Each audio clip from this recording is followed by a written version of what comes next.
Hi, I'm Chance Eaton again, management consultant with Big Skyway Leadership College. In the last video, I talked about kind of this idea of holism, what the problems are, and what our solutions are. And now I want to show you how we start off our advanced certificate. I give us two theoretical frameworks, right? I'm always part academic, part farmer. And this is kind of that academic side. I need a theoretical framework for something to make sense. And then in the next video, I get to the worksheets.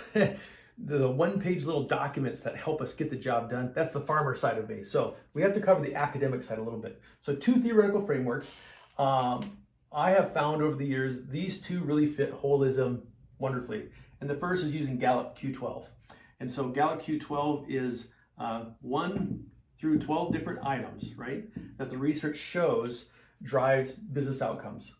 We take the Gallup Q12 in the course, but then I'm really advising and promoting folks to go take the Gallup Q12 and use it inside their organization. The reason we use Gallup Q12, one is the data is norm, so we can compare it to other work groups. Also, the items, the 12 items, the reason there's 12 is those items correlate with business outcomes like profitability, productivity, customer satisfaction, retention, safety, theft, right? So we know these mean something, so it gives us something called utility validity, right? And then most of the variance, this is the coolest piece of research based on Gallup's work, most of the variance is due to the team leader, the team leader. And so what we have now is a script.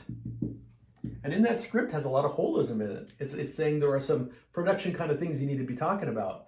Clarity of expectations. What are the standards? What success look like? Obstacles. Are we talking about things that are going wrong, or what kind of resources or tools we need? We're talking about quality. We're talking about accountability. You know, a lot of production orientation to it. And then there's a lot of people relationship to it, right? Are you listening? Do people feel cared for? Are they getting positive feedback? Are they growing and developing? So it's got a lot of yin-yang nature to it. And you know, I love holism. So it really satisfies that. So Gallup Q12 is one of our theoretical frameworks. And if you use it in your company, you're gonna get feedback. You're gonna get to see how your team is doing anonymously. The second is personality, right? And so there's a lot of personality tools out there. We use PXT, Caliper, StrengthsFinder, Myers-Briggs, but we use DISC. And for years I fought DISC because I'm a sophisticated guy, but it really fits holism very nicely.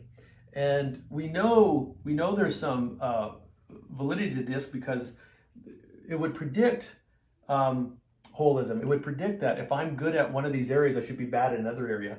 And through something called multidimensional scaling, we actually see it does actually create a circumplex. So for example, I'm an SI kind of guy, right? I like to collaborate. I like teams. I like supportiveness, right? I'm a good listener. And that's my little comfort zone. That's what I'm good at. That comes natural. But part of holism is I need to flex. There are times where I need to come up here and have more D energy. I need to show command. I need to drive results. I need to have urgency. Sometimes I need to be accurate. I'm making decisions. I need to be objective. I want to make sure this is quality. We're doing it correctly. Sometimes I need to have some energy, some enthusiasm, some motivation. Sometimes I need stability, humility, reliability. Sometimes I need to have expectations and identify the problems and find solutions for that. Sometimes I need that northern hemisphere. We need to be pioneering, take action, create some momentum, etc. And now I have a framework. I can say, this is my God-given gift. That comes natural to me, but I can't live there all day. There are situations, and we share with you the worksheets that we use, but I need to go to different places and different situations. So what we have here are two models from any team leadership perspective that makes your life so much easier. What from a Gallup Q12 perspective is needed right here? What psychology or mindscape is helpful right here in this situation? So it's giving me options and I am making choices. I use this stuff as a dad, team leader, all sorts of places. So that gives us a little framework. That's that academic side. In the next video, we're gonna get to the farmer side. And I'm gonna just share with you a couple tools that lay around these models so I have choices, things that are going to help me get the job done. All right, we'll see you in the next video.